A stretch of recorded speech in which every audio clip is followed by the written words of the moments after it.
Hello friends, welcome to my channel. நம்ம சேனலில் இன்றைக்கி சூப்பராக ஒரு ஆயில் ப்ரிப்பேர் பண்ணுறது எப்படின்னு பார்க்கலாம் வாங்க. இது என்ன செடின்னு தெரியுதா? இதை கேசவர்த்தினி செடி. இது வந்து வயலட் கலரில் பூ இருக்கும். நல்லா நம்ம ஒரு சின்ன ஒரு கொப்பு வச்சாலே இது நல்லா இந்த கத்தாழை மாதிரி நல்லா படர்ந்து போகும். நம்ம இதை வச்சு இன்றைக்கி கேசவர்த்தினி ஆயில் எப்படி ப்ரிப்பேர் பண்ணுறதுன்னு தான் பார்க்க போகிறோம். வாங்க. நல்லா உங்கள் முடி உதிராமல் நல்ல முடி ஸ்ட்ராங்காக ஹெல்த்தியாக இருக்கும். இது இந்த ஆயில் ப்ரிப்பேர் பண்ணுறதுக்கு என்னெல்லாம் தேவைன்னு பார்க்கலாம். நம்ம ஒரு கைப்பிடி அளவு கேசவர்த்தினி இலையை எடுத்து வச்சுருக்கோம். நெல்லிக்காய், மருதாணி இலை, செம்பருத்தி பூ, இந்த நாலும் தான் நம்ம எடுத்து வச்சுருக்கோம். இதை வச்சு ஆயில் நம்ம எப்படி ப்ரிப்பேர் பண்ணுறதுன்னு பார்க்கலாம். நீங்கள் வீடியோவை கடைசி வரைக்கும் ஸ்கிப் பண்ணாமல் பாருங்கள். அப்போ தான் என்னெல்லாம் ஆட் பண்ணுறேன்னு தெரியும். இப்போ நம்ம நெல்லிக்காவை எடுத்து வச்சுருக்கோம். இது மிக்ஸில் வந்து நல்லா நம்ம ஒரு சுற்றி இதை எடுத்து அரைச்சி வச்சுக்கலாம். அரைச்சி வச்சாச்சு. அதுக்கப்புறம் நம்ம ஏற்கனவே இந்த இதெல்லாம் எடுத்து வச்சுருக்கோம்ல, இந்த கேசவர்த்தினி ஆயில், அந்த செம்பருத்தி, அந்த மருதாணி இலை, அதெல்லாம் ஒன்றா போட்டு நல்லா மிக்ஸியில் போட்டு நல்லா அரைச்சிட்டு அதையும் இது கூட நல்லா ஆட் பண்ணிக்கிறோம். நீங்கள் உங்களுக்கு தேவைன்னா கொஞ்சம் லைட்டாக ஒரு ஸ்பூன் அளவு தான் வாட்டர் ஆட் பண்ணி நல்லா இதை வதக்கிக்கணும்.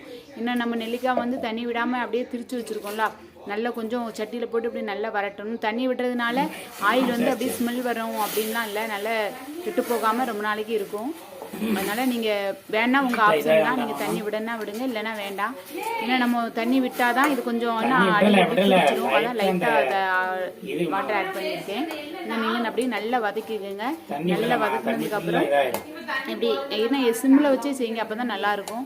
ஏன்னா ஹை ஃப்ளேமில் வச்சு செஞ்சால் நமக்கு இந்த ப்ராடக்ட் எல்லாமே நல்ல கருவி போயிடும்.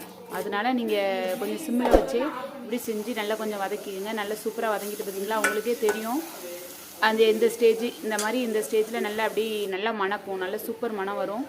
அப்போ போல் நம்ம நல்ல செக்கு ஆயில் வாங்கிக்கோங்க. அதான் நல்ல சுத்தமான தேங்காய் ஆயில் வாங்கி, தேங்காய் ஆயில் வாங்கி அது கூட ஆட் பண்ணிக்கோங்க. நான் வந்து ஒரு அரை லிட்டர் என்ன ஆயில் வாங்கி அதில் பாதி தான் இதில் ஆட் பண்ணியிருக்கேன். ஏன்னா நீங்கள் அப்பப்போ உங்கள் தேவைக்கு தக்கன ப்ரிப்பேர் பண்ணி வச்சுக்கோங்க. ஆயில் ஆட் பண்ணி அதை சிம்மில் வச்சே தான் நீங்கள் கொதிக்க வைக்கணும். ஹை ஃப்ளேமில் வச்சுட்டா நம்ம போடுற இந்த இது எல்லாமே கருவிக்கு போயிடும். அதனால நீங்கள் சிம்மில் வச்சே ஆயில் ப்ரிப்பேர் பண்ணுங்கள். அப்படியே நல்ல க்ரீனாக லைட் க்ரீனில் சூப்பராக வரும். இப்போ பாருங்களா, அந்த ஆயில் கலரில் தான் இருக்குது. கொஞ்சம் அப்படியே நம்ம சிம்மில் வச்சு அப்படியே கிண்டிட்டு கொதிக்க விட்டுட்டே இருக்கணும்.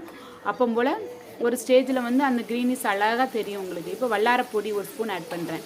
இங்கே வல்லாரக்கீரை இருந்தால் அது கூட வல்லாரக்கீரையை நீங்கள் அரைச்சி போட்டுக்கலாம். என்கிட்ட வல்லாரக்கீரை இல்லாதனால பொடி ஆட் பண்ணியிருக்கேன். வல்லாரக்கீரைலாம் முடிக்கு ரொம்ப ஸ்ட்ராங்காக இருக்கும்.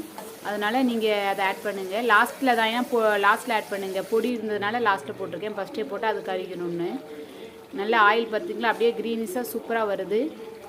நல்லா அப்படியே திரண்டு அந்த மாதிரி இந்த ஸ்டேஜில் வந்தோடனே நீங்கள் ஸ்டவ்வை கூட ஆஃப் பண்ணிடலாம். நல்ல ஆயில் மட்டும் அப்படி க்ரீனாக இருக்குது பார்த்திங்களா, சூப்பராக இருக்கும். நீங்களும் உங்கள் வீட்டில் ட்ரை பண்ணுங்கள். ட்ரை பண்ணிவிட்டு எப்படி இருக்குன்னு சொல்லுங்கள். அப்படி நம்ம ஒரு அரிப்பு எடுத்து இதை அப்படியே அரித்து ஸ்டோர் பண்ணி வச்சுக்கலாம்.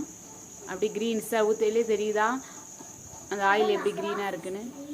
Thank you friends. என் வீடியோ பிடிச்சிருந்தா என் வீடியோவை லைக் பண்ணுங்கள், கமெண்ட் பண்ணுங்கள், ஷேர் பண்ணுங்கள். உங்கள் வீட்லேயும் இந்த ஆயில் ப்ரிப்பேர் பண்ணுங்கள். கேசவர்த்தினி செடி நிறைய இடத்துல கிடைக்கும். நீங்கள் உங்கள் வீட்டில் இந்த பூந்தொட்டியில் வாங்கி வளர்த்து இந்த மாதிரி ப்ரிப்பேர் பண்ணுங்கள். தேங்க்யூ.